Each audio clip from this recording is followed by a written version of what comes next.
What's up, hackers, and welcome back to Programming at the Forge.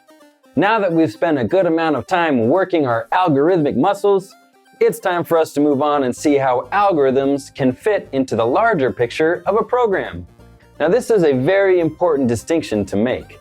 While an algorithm is typically something that solves a very specific problem, it often fits into a larger framework or program structure that handles things like user interaction, storing data, moving data from one place to another, etc., etc. And just like there are different ways of approaching a logical problem via algorithms, there are also different ways of approaching how to structure a program. Now, we call these different ways paradigms, and we will be learning about a particularly useful one called object-oriented programming. Object-oriented programming, or OOP for short, is an approach to programming that mimics the real world. We can think of the world as being full of objects that have certain attributes and can perform certain actions. Now let's take a car, for example. This car has certain attributes. It has 4 wheels and 4 doors. It has an engine and a steering wheel. These are all things that describe the car. This car can also perform certain actions. Now, for the sake of learning the correct terminology, let's call any action this car can perform a method. Methods this car can perform are driving forwards, driving in reverse, turning left and right, honking the horn, and so on. Now, these methods are what allow the car to interact with the world around it.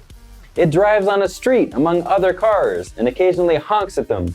Now, OOP isn't limited to only representing real-world physical objects. We can create things that only exist and make sense in software too.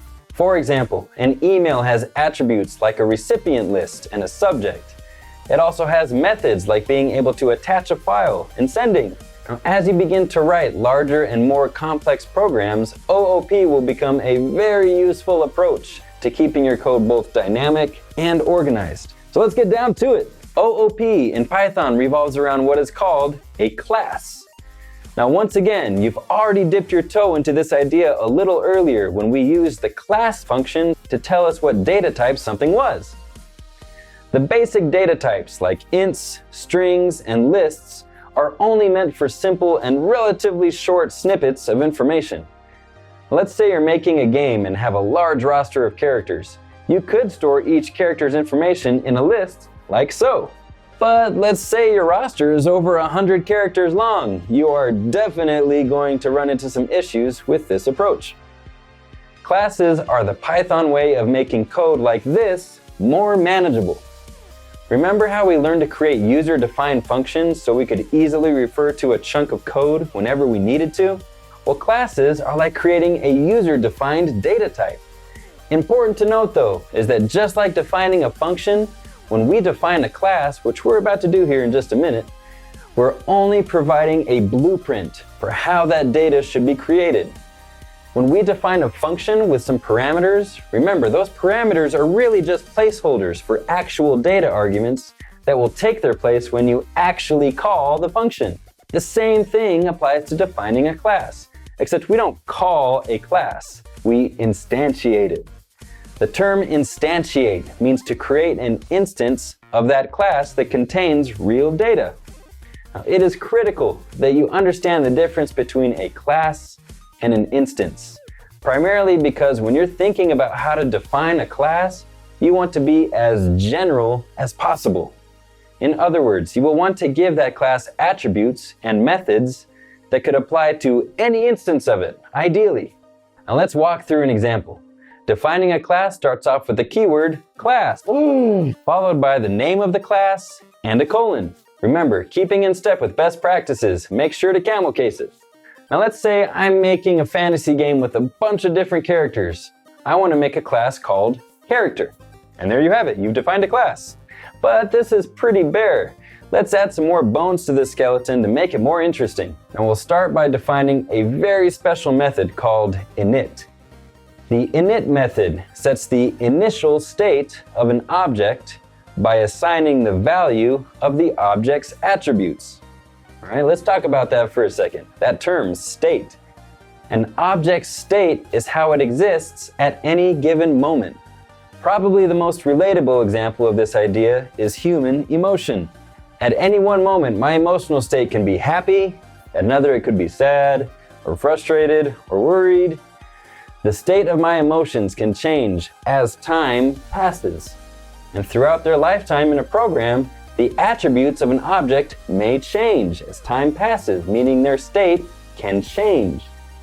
The init method is what defines an object's state at the moment of its creation, or instantiation to be exact. Now this is accomplished by writing the def keyword just like the functions, and then double underscore init double underscore.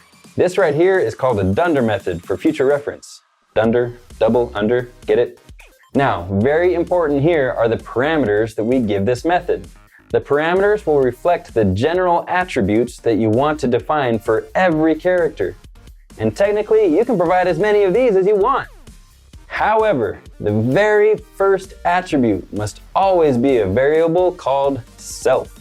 When an instance of this class is created, it is automatically passed to the self parameter, so that the attributes for that particular instance can be defined.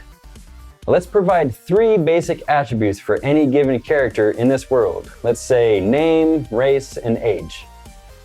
In the body of the method definition, we simply need to link the attribute to the parameter. For the first category, we'll write self.name, assign name. Then self.race, assign race, and self.age, assign age. Remember, these are attributes that every character will have, but their values will be unique. Now, for this reason, attributes defined within the init method are called instance attributes. Go figure. Meaning their value will be specific to a particular instance. And we can also declare a class attribute that will have the same value for any class created. To do this, let's make some space and a note above our init method definition for class attributes. In this case, let's say that every character, no matter what their name, race, or age, comes from the same homeworld. And here's a tip of the hat to Tolkien. We'll call that homeworld Middle-earth. And there we have it, a decent start to building a class. Have fun practicing the steps up until this point, because next time, we'll take the blueprints off the page and start instantiating objects and giving them methods so they can do stuff. See you in the forge.